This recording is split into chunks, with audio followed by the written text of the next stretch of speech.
Okay, everybody, welcome.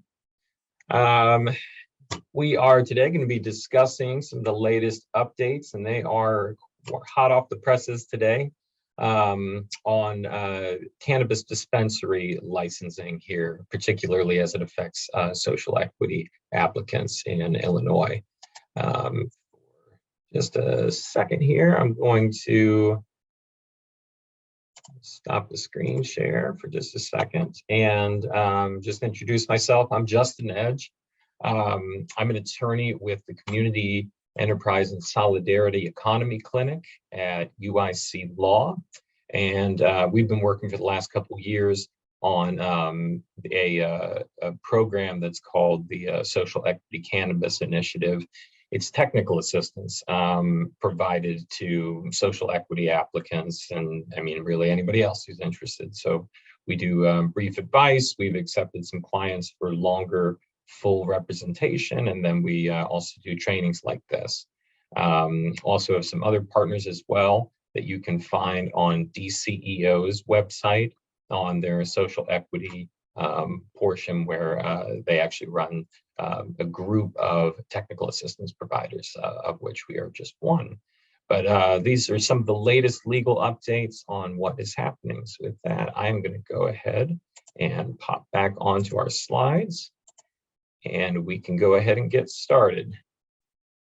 And all right, and I should be able to keep an eye on the chat, but please, even if you feel like you're interrupting, feel free to jump right in, turn off your mic and jump right in and let me know if you have any questions you want to jump into. But I also don't mind jumping back to topics if you think about it later or just want to bring it up at the end when we get to Q&A. Okay, so yeah, today we're going to be discussing as you probably see from the topic, the latest changes as proposed through the regulatory process right now to actually release more licenses with a new process for social equity applicants and new rules, including who qualifies as a social equity applicant. But the other big news is that for anyone who social equity applicant or otherwise who was actually selected for one of the licenses for dispensaries that were released this summer of 2022, after the long wait and hold up from litigation and the lotteries that they had for those. Just last week, there was a new application released that is going to be required for all of those folks. So, as a result, I thought it would be good for us to go ahead and cover some of that as well. So without further ado, let's kind of jump right into it here. So you know who I am, and generally at the Community Enterprise and Solidarity Economy Clinic, we work with cooperatives, nonprofits, and small businesses that just work to serve underserved communities. So that ends up being a wide variety of things: food businesses, urban farms, housing cooperatives, worker-owned cooperatives, just a big variety. And we work with the students to enable communities who would have trouble affording legal services or need specialized legal services, because we have some attorneys here who are really specialized in knowing the ins and outs of the cooperative law in particular, to get the legal services they need to get their ideas off the ground. And that's what we do here. And I already introduced the Social Equity Cannabis Initiative. So I won't spend long on this. Legal disclaimer is just that what we're doing is summarizing the law here. That's not legal advice.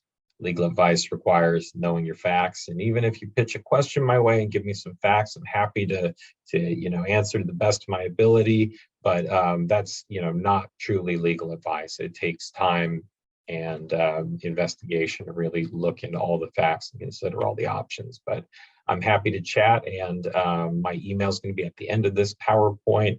Free to get in touch after this about applying for legal services. The brief advice line that we run for 30-minute brief legal phone calls for advice on social equity cannabis issues. So just get in touch for more. All right, so this is what we're going to be covering today. We're going to cover basically where we are now, where it's not exactly where cannabis law started here, but where it currently stands in Illinois. What a social equity applicant is. We'll move through this pretty quickly because I assume folks know it at this point, but it is still currently the law, and the licenses that are in the process of rolling out right now are still working under that system.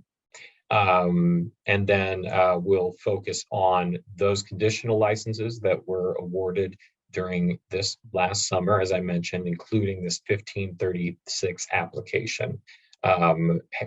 Luckily, I got the chance to sit down virtually with folks from IDFPR, which is the department of the state that handles the licensing for dispensaries. If you're familiar with this stuff, licensing for infusers, transporters, and craft growers is handled through Department of Agriculture. But IDFPR is who handles the licensing for dispensaries, whether they're social equity applicants or otherwise. So we got a chance to sit down with them and ask a bunch of questions about this new application, ask questions about the last point there, which is these new regulations, which have seemed to have hit a little roadblock, or we'll call it a speed bump in the regulatory process that looks like it's going to hold them up a little bit longer. But got a chance to get some inside info on that, which we're happy to share. That is why they shared it with us, because we're technical assistance providers that the state has partnered with bringing this info.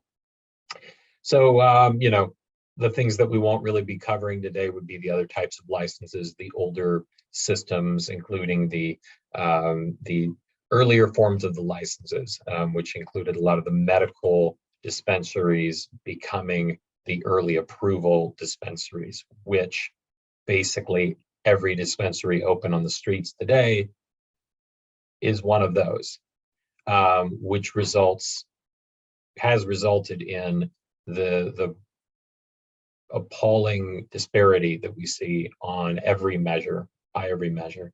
In dispensaries, even more so than any of the other forms of licenses.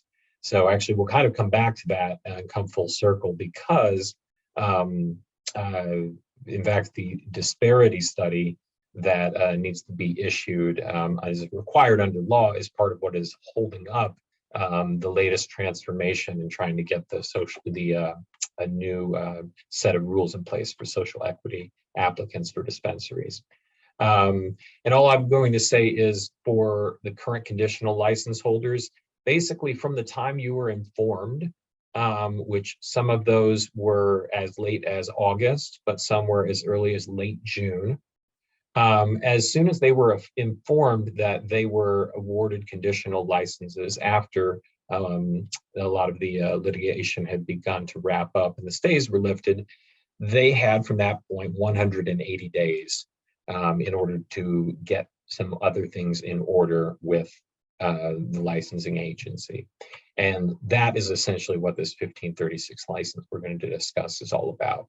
And so anyway, the authoritative source on the dates, 180 days from the earliest date they issued a conditional license ends up being in January.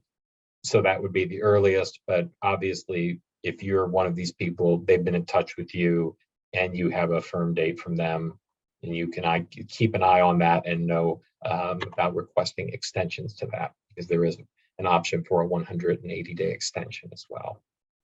So all of this has been terribly confusing to everyone, and not just people who are trying to navigate the system to get a license, not just people who are reading about it in the paper, but as an attorney trying to wrap my mind around it. There's a lot happening here.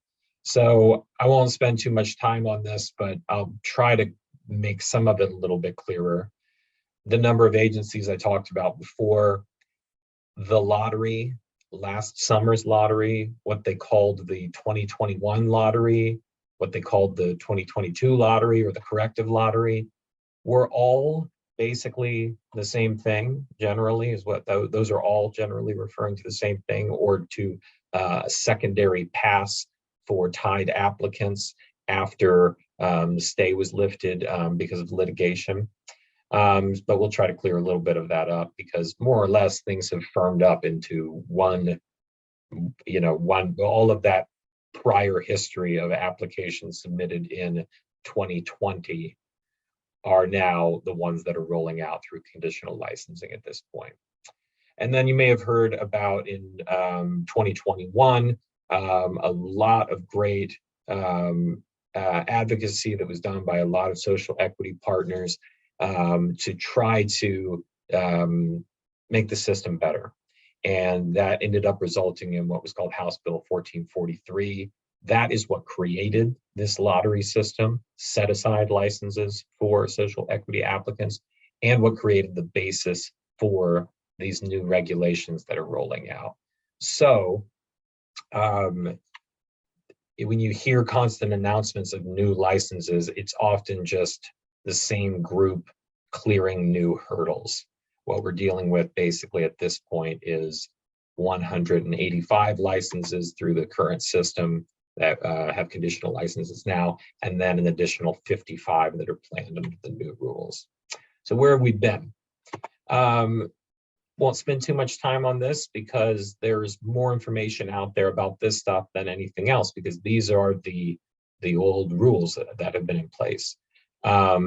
You might have seen that last lead bullet point there. This is how you establish yourself as a social equity applicant, right?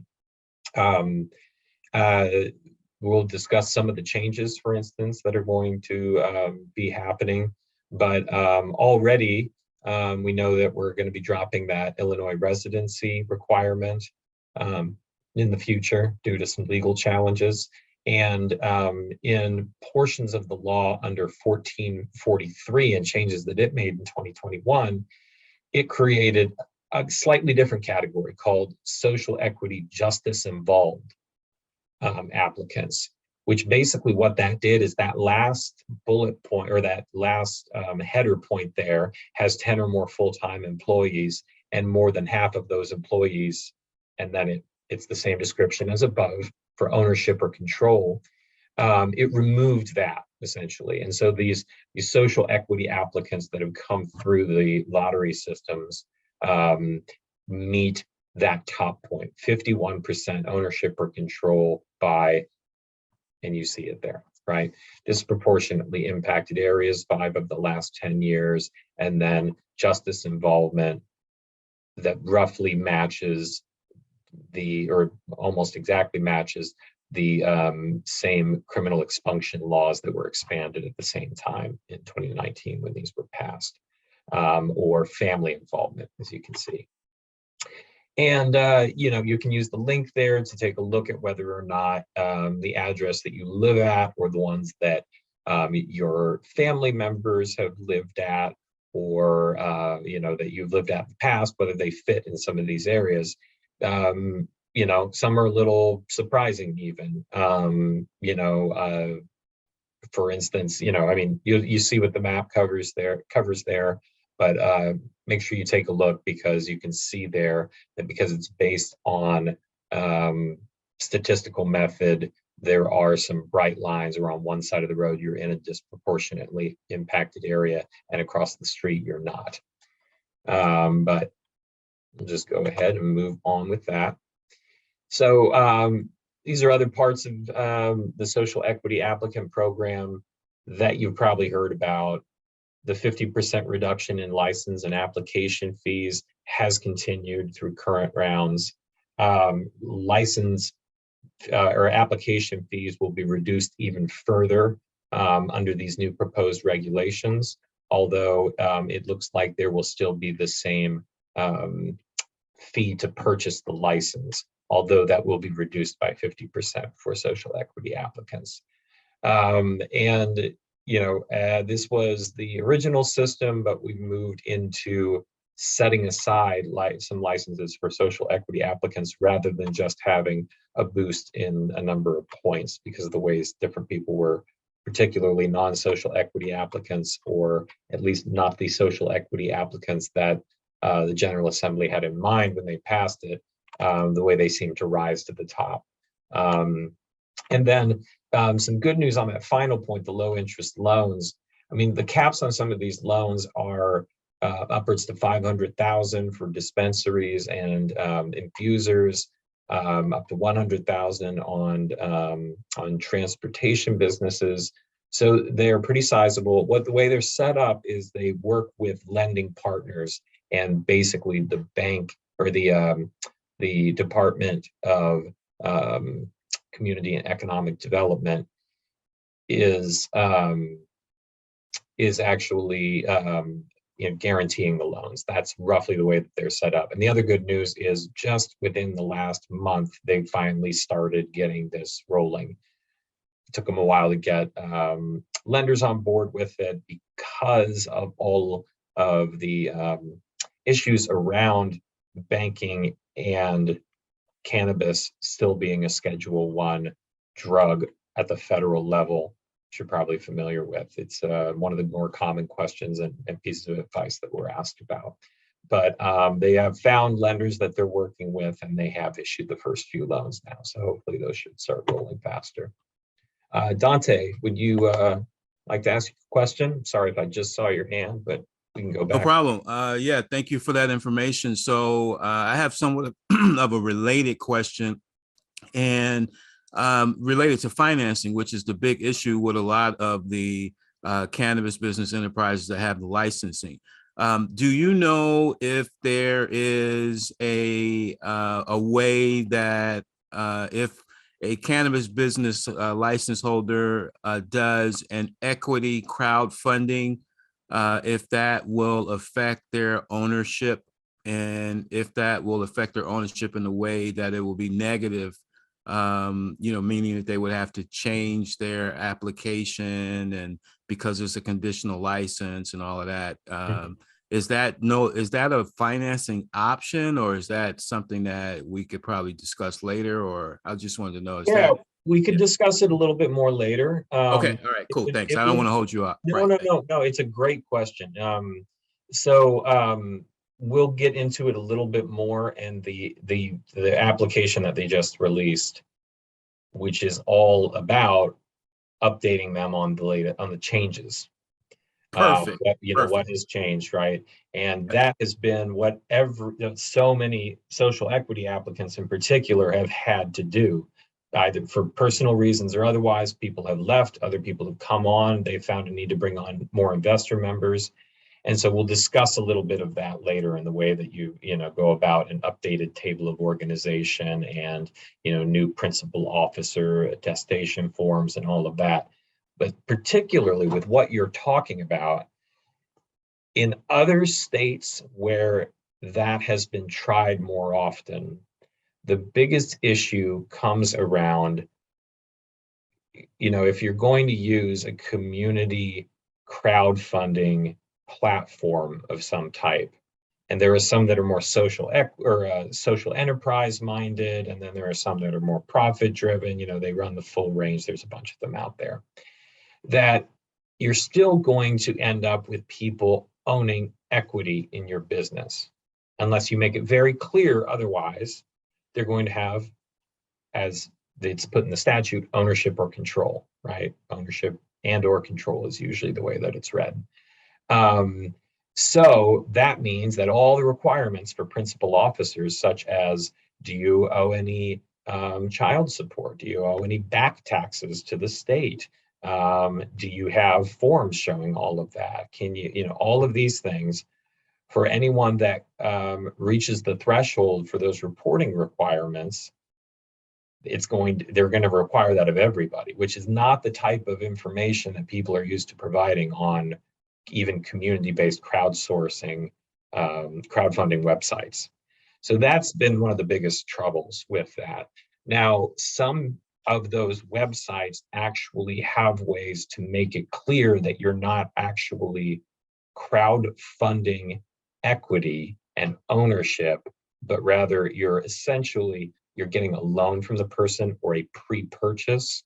And that could be problematic as well, but it's an avenue that has a little more potential. So what most folks are looking for they tend to be more traditional, what are called accredited investors. And if you were looking to go beyond accredited investors, so either high wealth or high income individuals coming in, you need to abide by securities laws, have an attorney, and it's typically a pretty lengthy process, go through and create a strategy for a securities offering if you're going to more generally do it. If you're not going to use one of the crowdfunding platforms and you're not going to, directly offer to accredited investors. Another way that is commonly used, and securities law is incredibly complex, but another way that securities law is not necessarily going to become an issue for you is if the owners are actively involved, meaningfully involved in the business. And then they are not passive investors handing the business their money and saying, you've promised me a return, I'm going to sit back and wait for my return. That the securities laws were meant to protect a person in that situation. But if a person is an active member involved on the board, overseeing the work and things like that, that's one of the ways in which you can get investors involved without necessarily triggering securities laws. Okay, so one last thing, and then we can move on. I don't want to hold you, but the Limited Worker Cooperative Association Act of Illinois does allow for a securities exemption. And so would that format be a hands-on, because all of the workers would be, obviously involved in the enterprise? So it wouldn't be a passive. Is that and I know you guys do worker co-op because I'm working on the project and you guys are helping us, with the is that right? Okay, great. Yeah, National Public Housing Museum, corner store co-op. But anyway, that's another story. But excellent. So I know that you guys are experts at that with co-ops, and I don't think that there are a lot of dispensary owners that are aware of the Limited Worker Cooperative Association Act in a way that it would apply to what you just stated. Mm-hmm. So, two things I would note. One, yes, the LWCA does say that. However, it's a state law, and state laws can't preempt federal laws. Federal laws preempt state laws. So you still have to deal with federal securities laws. However, part of why that's in there is because of what you just made the connection to, that what we're talking about with worker owners is that they are actively involved in the participation.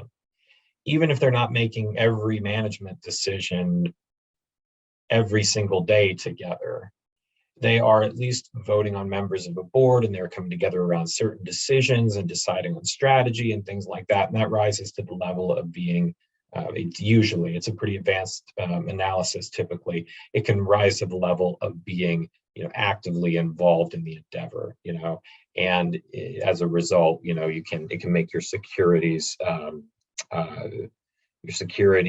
strategy a little simpler. But you still do have to contend with federal laws, which are made somewhat simpler if you are, there are exemptions, for instance, from federal securities laws that also require a lot of time and effort, because the exemption isn't just check a box.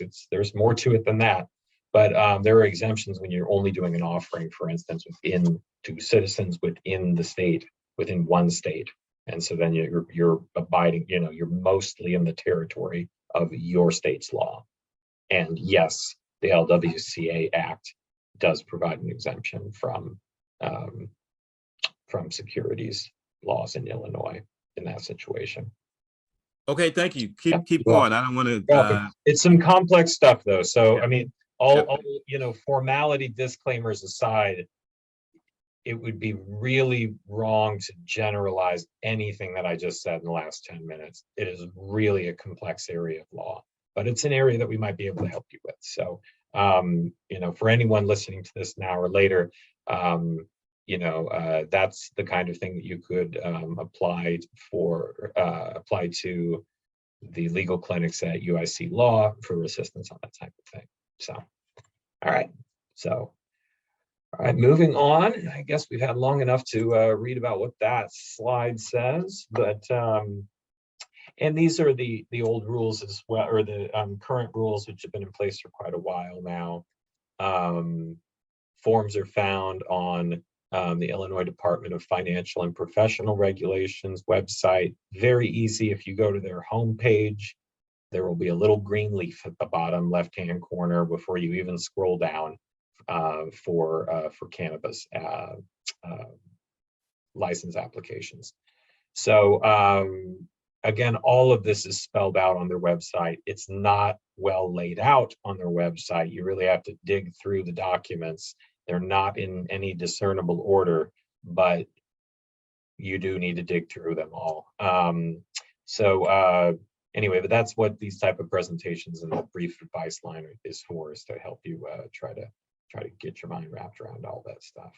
So one thing I will say too is with the licenses that are rolling out now, they are planning to prorate the license fees based on to the next renewal period.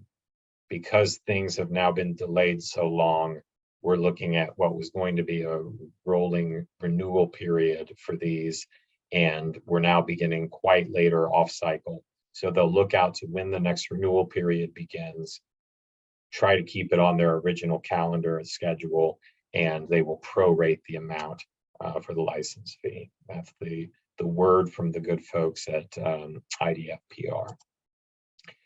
And license distribution, basically, it is, distributed by population. This is an example of, what a set of 75 looks like from a prior distribution, but, basically, this is what it's going to look like depending on the number of licenses. So whether we're talking, the numbers have already been determined for the ones issued this summer, but then for the 55, you can just, do the math yourself. That's what we can plan on. All right, so the reason I throw all this out there is that applications, whether they are currently awardees of the conditional licenses and they're looking at doing the 1536 application, or those looking at the new licensing system that we'll talk about, we can only assume that many of these same elements are still going to be there. The new system promises to be very much simpler. However, it's clearly simpler on the front end, meaning that it can save many people the trouble and the time and the money that it locks up to do a lot of this work, and also line up business partners and get money in the bank and just let it sit there. That has made it so hard for so many social equity applicants, lots of folks, right? And then the fact that everything has been on hold for so long in addition to that. But at the same time, I think that though we don't know exactly what the future holds, even a simplified plan for an initial application, I think we're safe to assume, based on the way the statute's set up, that they are still going to be requiring all of this information. They're just going to be requiring it after you already have a conditional license, rather than requiring it up front. And the reason why I put it here is just because even folks that are doing this, that are now trying to move from a conditional license to a final license with this 1536 application, even those folks still need to keep in mind everything they put on the original plan, because to whatever extent there are material changes, those are the things they have to report. One of the things they have to report on the 1536. So, and I think we've kind of gone over all this, but there are regulations, but there are statutes. There have been scoring criteria in the past. There have been licenses set aside for any number of specific number of applicants above a scoring threshold of 85%, for instance. And then from among all of those, there is a lottery. There's just been lots of different things. And they're also calling this, America's next big industry. So there are at least hundreds of millions of dollars at stake per year, really, at this point already, It's going to be a multi-billion-dollar industry to whatever extent it is not already. And yeah, there are a lot of established players who have an interest in locking things up in litigation in order to make sure that there are fewer strings attached to the licenses that block them out of getting them. All right, so these conditional licenses that we've talked about. I won't go through this whole list, but this is why it's confusing. Just starting with the changes made in HB 1443, creating the lotteries. The lotteries take place. There's multiple legal challenges, some combined, some ran separate, a judicial stay. Then additional guidance is issued by the state, and then they eventually lift the stay, and then they go ahead and do the corrective lotteries, and then they start July 22nd of this last summer, which is when they started releasing those conditional license winners, notifying them and beginning their 180-day period.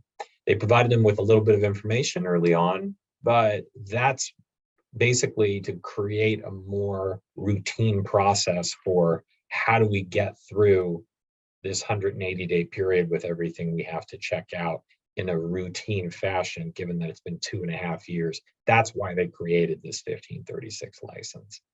That's more or less directly from their mouth. At first, if there was no delay like this, they were thinking that all that would need to happen is that right after the lottery, you're awarded it, you got 180 days to go lock down your location. But now we need to let you lock down a location because more than likely that has changed. And then we need to verify all changes that have happened. So that's where we end up now. So when we talk about lotteries, like I said, 2021, 2022, lottery, corrective lottery, they're all the same. They're in 3 different pools, and it's important that you know the qualifications for your pool, because any changes that you make that would knock you out of qualification are the only ones that are going to potentially lose your license. So I'll explain that a little bit more in a little bit. They're going to require that you notify them of material changes. They include lots of things in what they consider material changes, but they said that they're not going to hold up approval of your application or cause you to lose it as long as they are not knocking you out of eligibility for under the specifics of those 3 lotteries. And then they issued this application packet on Tuesday last week, September 20th. Everybody's required to do one. You have 180 days to turn it in. You can request a 180-day extension. They said that they will have a form and a process and information released on how to request an extension. They said by they said by Thanksgiving, which will be up on their website, which they'll probably go ahead and notify the 185 lottery winners at that point. But generally, you want to get it in sooner than later because, well, I'll get to it in a minute, but because this is what starts the site inspection process. Okay, so this is what we were telling people before Tuesday. Hey, start to get all this stuff in order. And it's already out of date, but it's all still true. Luckily, I felt good that we weren't too far off, because this is actually the same stuff that they ended up asking for in this 1536 application. And this is what it looks like. There are all these exhibits to it. I'll talk a little bit more about all the ones that are starred. Generally, this is the thing to know. Answer the questions carefully. They're all yes. Many of them are yes, no. And then some require you to write up a little explanation. The application form itself is pretty simple and straightforward. The ones I'd note here are that social equity applicants can actually get a waiver in some situations from having the surety bond or the escrow account. So that's Exhibit D. And that's a hefty price tag. But if a social equity applicant meets the requirements, which are written out in Exhibit F. I can give them to you if you want, but there's an income requirement and there's a number of licenses held requirement. If you're within those, you can get a waiver. And then going to some of these others, it's what you would think. Principal officers, new ones you removed. The limitations on the number of licensees that, or the number of licenses that, or I'm sorry, licensees being the businesses. That is right, that a specific principal officer can be involved with. These vary. Some are as no more than 4, some are no more than 10. So that's, in other words, someone owning some investment interest or control in more than a certain number of licenses.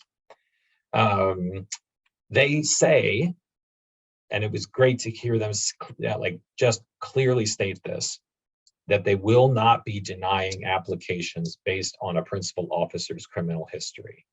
They will if you don't disclose and they find it, but if they will not, based on what they find, they are not going to be denying applications. But there's still the tax compliance piece. There's a separate form for each one of them, notarized, fingerprinting, and that's a complete update. Doesn't matter if nothing has changed for the principal officer, you've got to do it again. Ownership structure updates. I feel like we talked about this quite a bit, answering your question, Dante, but I mean, that's specifically what a lot of folks have been dealing with, how new investors come on and how that changes the table of ownership. There is on their site a document that, and like I said, it's hard to navigate, so I'll tell you the exact name of it.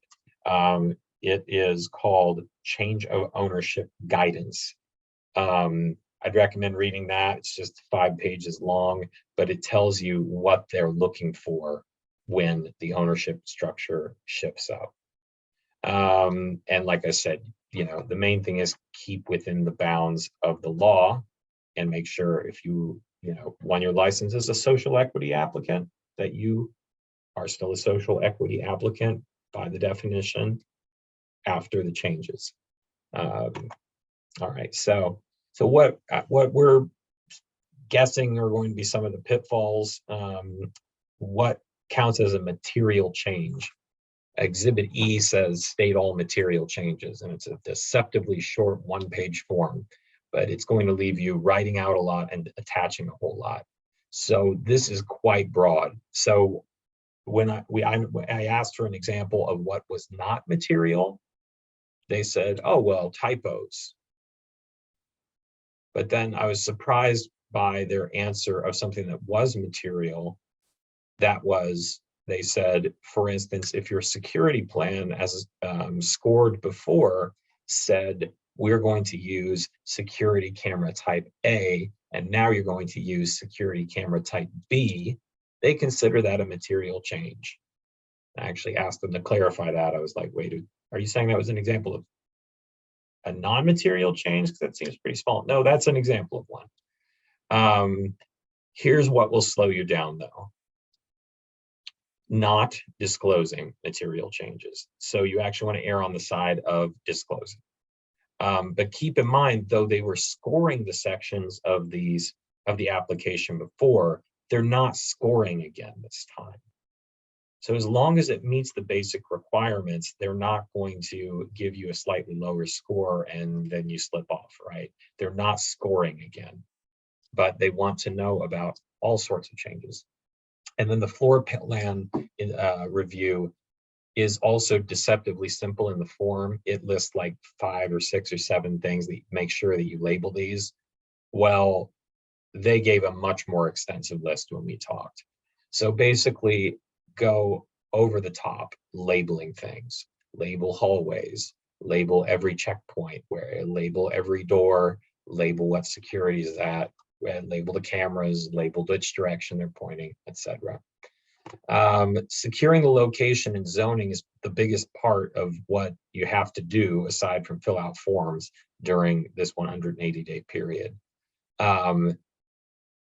This is what it has to be: either an eligible use, the dispensary retail use, eligible within the current zoning, or you and the and the representative from the local zoning office are both, by signing it, attesting that you have begun the process to get approval.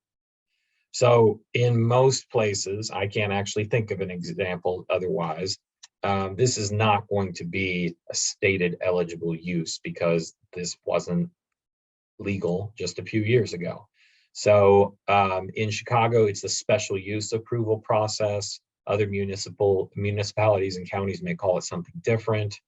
So beginning the process is the important thing.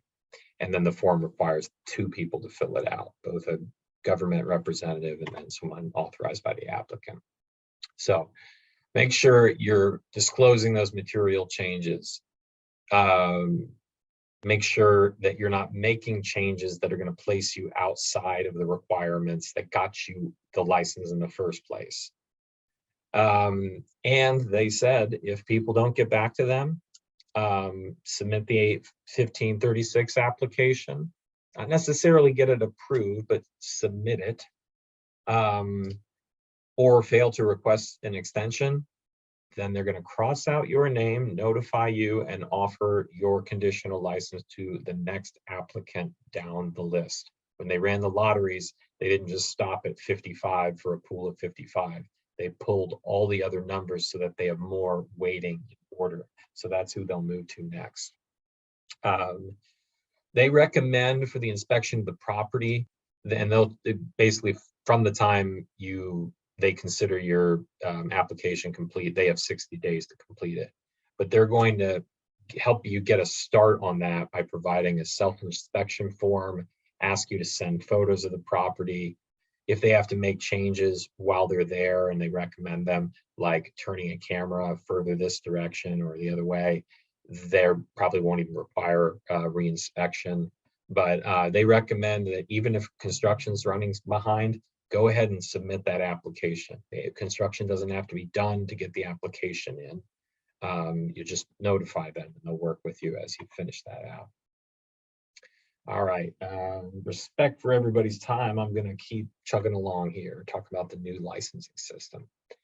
So you may have heard about it. It made a bit of a splash when it was announced because it was a little bit of good news while everything was still locked up in litigation and that judicial stay. And it's going to be better, absolutely better than what we have for social equity applicants. And not just because it's limited to social equity applicants. It's going to be better for those reasons I mentioned before, because it's not going to lock up so much capital and time and fees paying professionals and consultants and lawyers and everything to set it all up for you before you even apply. The idea is you apply online.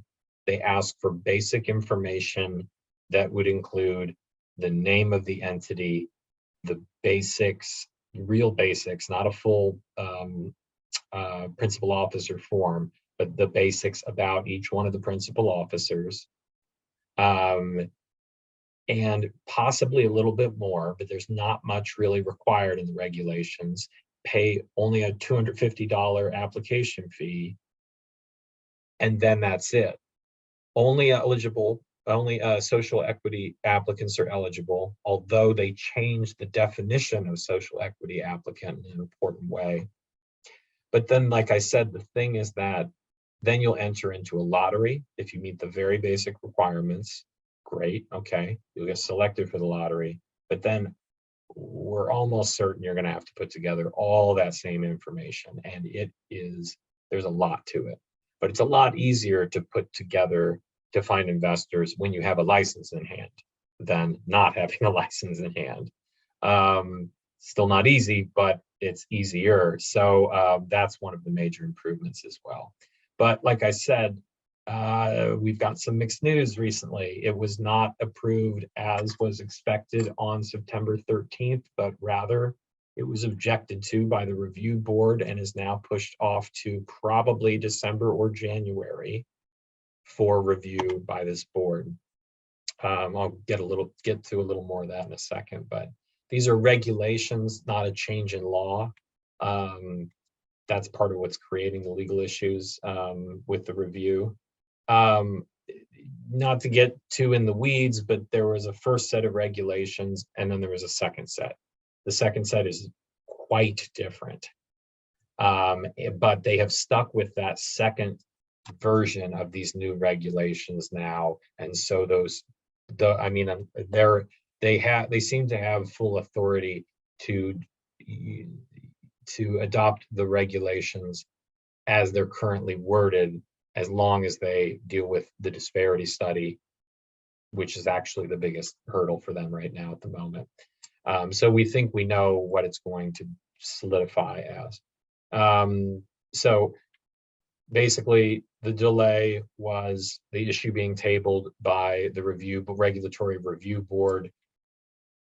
Regulatory review board states that you need to go to the General Assembly and pass a law to change this, or as we believe the law clearly states, do the disparity study that you're required by law in the statute to commission and complete. Well, I can tell you this, they issued the RFP for the disparity study, and they have selected the firm that will be the consulting firm that will be doing the disparity study. So those are good things that aren't noted anywhere else that are moving ahead. So once that disparity study comes out, that will show, the numbers won't lie, and it's pretty clear what it's going to show, that there is a huge disparity in social equity applicants aren't getting in particular the very lucrative licenses, not the transportation licenses that you hear all the announcements about. 100% of these new transportation licenses went to social equity applicants. Great. Well, you have probably met someone who has trouble finding enough business, even though they have a transporter license. The really lucrative ones are the dispensary licenses. So one of those two things is going to happen. And the folks from IDFPR seem, I think, a little too optimistic, but they think that the response that they write is going to address the issue with the objections by JCAR. Possibly that response is due in December, but also the sooner we get the disparity study, the better. They can submit their response sooner, or we could get the disparity study sooner. But then there's nothing clear in the regulations, but soon afterwards, they'll open the application window. And now I would say that's more likely early 2023. So, I've said some of the things that's better and some of the things that aren't so different. Ultimately, you're going to have to still put together a lot of the same information, and it's going to be expensive. But at least you'll know you have a license in hand while you're trying to do it. The biggest change, though, is the actual definition of social equity applicant. So just to put a couple of things aside, one, we've completely broken with that idea of 5 out of 10 full-time employees meet some definition. That's gone. What we have basically is a geographical requirement on the left in column 1. And then we have, on the right, I would say a war on drugs involvement more generally, or just, crime involvement. Personally affected, whether you were, whether you were actually incarcerated or not. Now, keep in mind, this is an and, right? We have to have at least one from column A or column 1 and at least one from column 2. Okay, so you've got to have that. I can tell you, when you look at maps of column 1, these census tracts for poverty rate SNAP, the definition of food desert by USDA, high school dropout rates by census tract, and that final one is actually not geographic, but is actually based on the person's individual history, which kind of, in a way, sort of, it's a way to try to personalize some of the effects they're getting at with general geographic distributions in the top. this is, if anything, more expansive than the way the map looks with the definition of disproportionately impacted areas. So I would be surprised if there are many census tracts or areas of town that aren't going to fit one of these first four within column one, if they were on the disproportionately impacted list. Then on column two, the same definition as before for one, family member involvement, same definition as before. And then this firearm injury, an individual who has been a victim of a firearm injury. And it's a very expansive definition.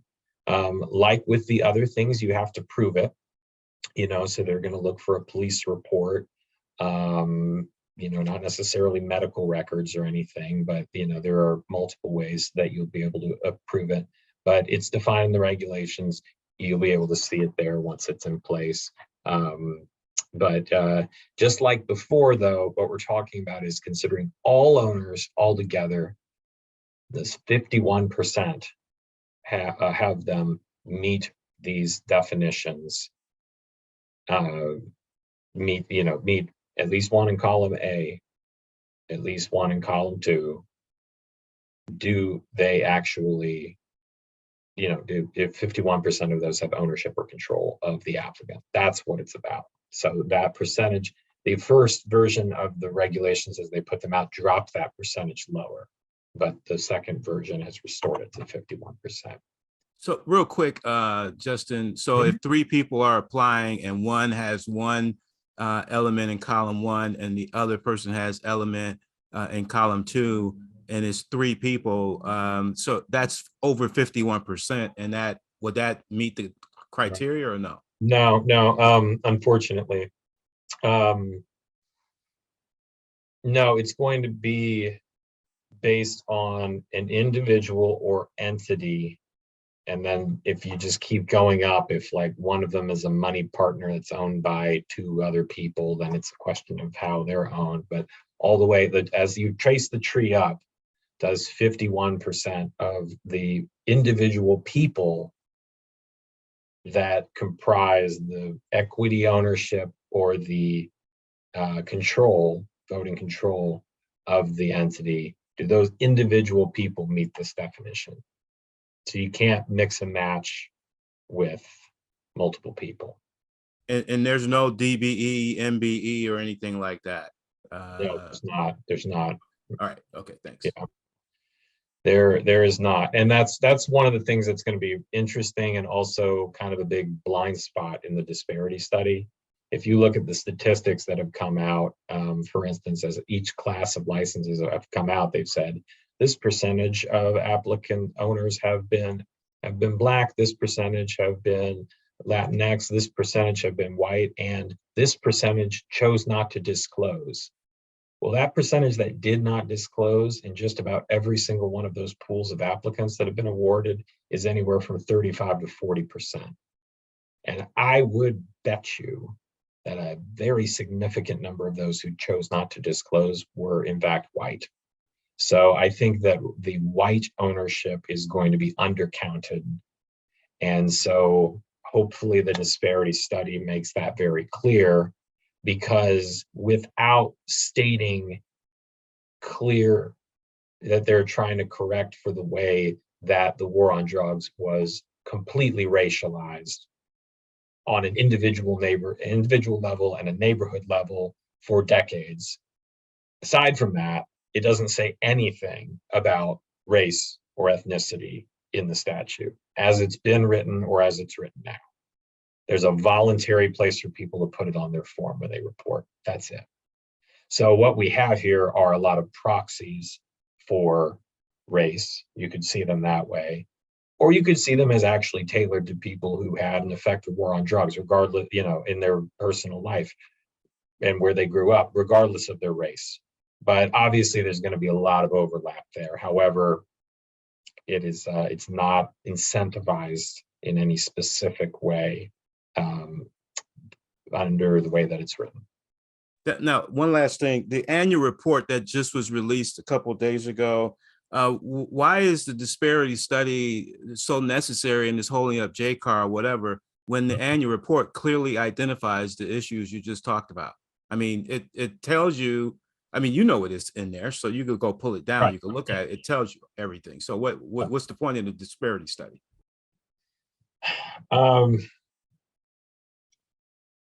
I think that I don't know. There was not a camera running, at least that I had access to, of what was going on in the room on September 13th at the JCAR meeting. I was not there. It was in Springfield. I've just heard, and then next month the meeting minutes will come out, which they will be light on details as well.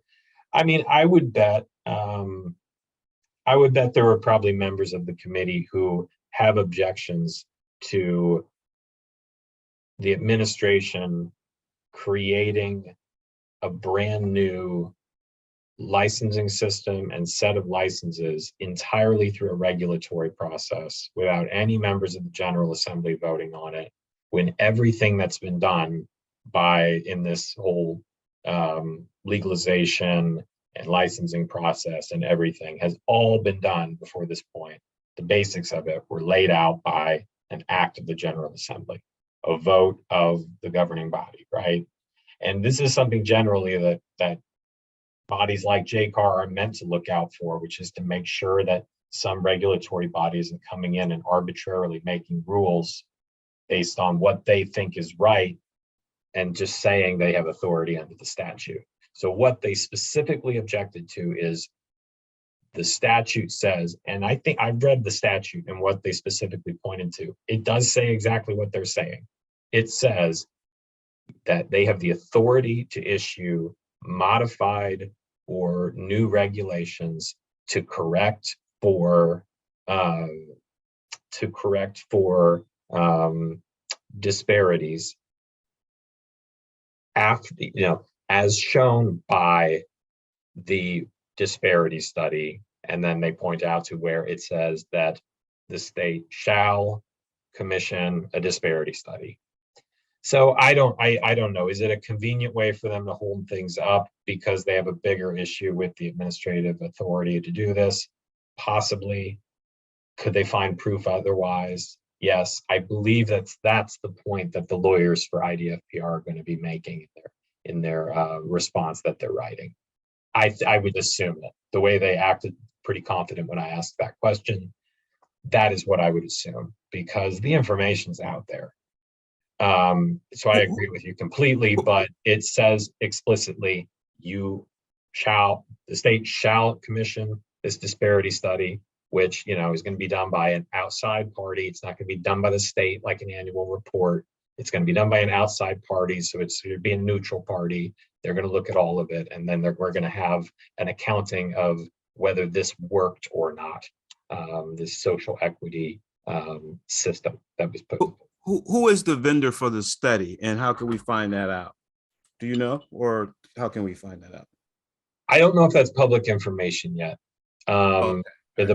Yeah, so I can't share it. Okay, that's fine. I don't want to get you in any trouble. I was just wondering, is there a way we could go search it on the RFP system? I mean, it'll be out there soon if it's not already out there. I think you can. Okay, right. I just don't know for sure that it's public, but I think it's that's fine for a while now, because I believe they only received one applicant who replied to it, and it's a pretty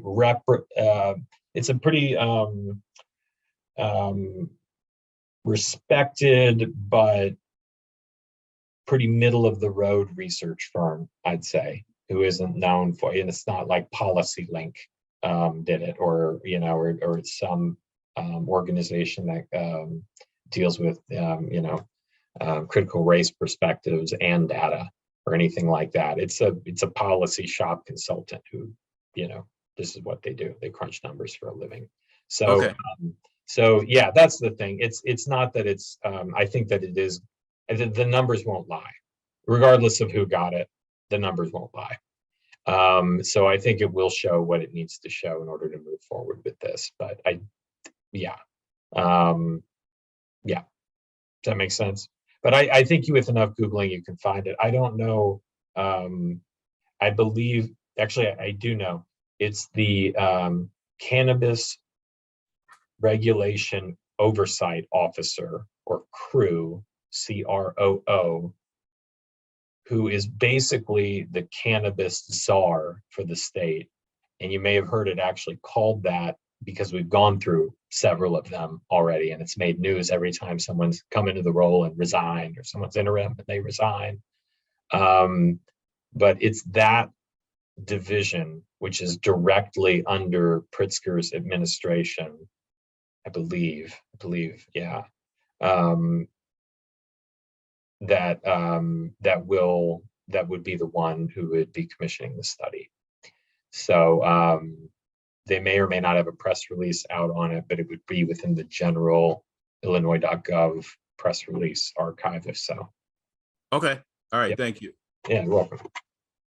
Okay, well, so anyway, this is the timeline that has gotten us to this point. Obviously, stay tuned for changes.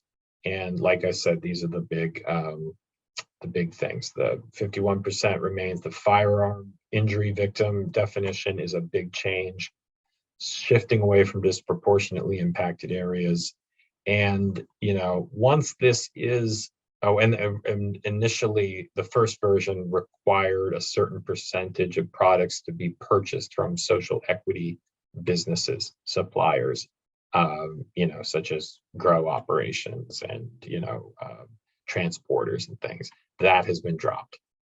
So, so anyway, so that's where things stand. And, obviously folks who are dealing with have a conditional license now and are just taking a look at this 1536 application, they've got a lot ahead of them, a lot of work, including the navigating the zoning process and special use approval, which involves public meetings and, usually community engagement meetings on site or in the neighborhood, not just, down at the city hall.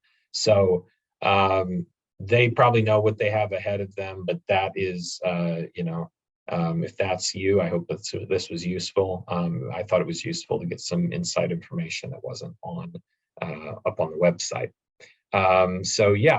It's been taking us a little while to get these posted to our website, but we will be posting this in our last presentations to our website at that link.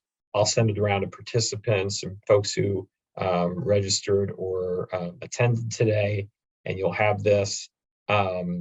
There's other links there to email, how to get the brief legal advice call, and I've been doing all of those lately, so you can also just email me.